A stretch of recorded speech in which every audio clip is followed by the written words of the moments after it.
Salam əziz izləyiciləri. Bugün yeni bir yer kəşf etmişəm. Bəlkə çoxunuz gəlibsiniz, amma mən ilk səfərdir bura dəvət olundum. Baxın, tam bunun yanında da belə bir restoran var. Yeni açılıbdır. İçəri girib sizə göstərəcəm. Adı da Sofi. Salam. Çox sağ olun minnətdarım. Bu İstanbuldakı Ortaköy camisidir. Çox maraqlı. Güzel çocuklar. Lift var. Bir boşuna 3'ten başlayaq. Bakalım görək.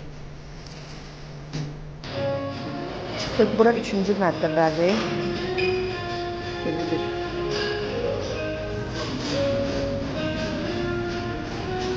böyük geniş yerdir.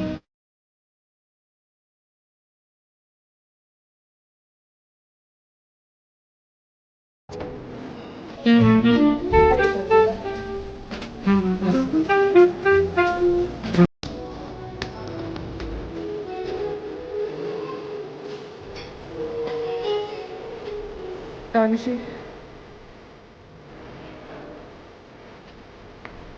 psikolojisi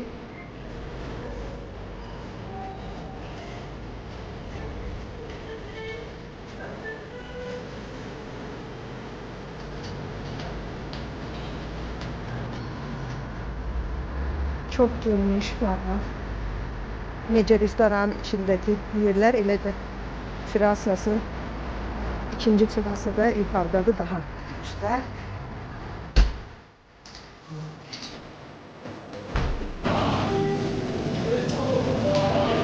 Bu da açık kuchnya. Göz qabağında her şey pişir. Bu da bir nisbət tərəfdir ki, insanlar görür təmizliyi və s. Yemeğimiz geldi artık. Pizzamızı yemişik. Pizza çok dadlıydı. Ben bu arada gittim tirasanı çektim. İndi lahmacun tadına da bakar.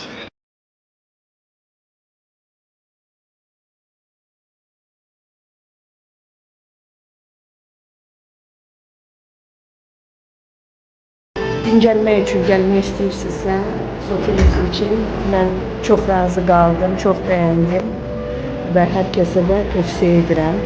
Çox minnətdaram ki, Gəncədə belə bir gözəl məkan açılıb və bizi sevindirir.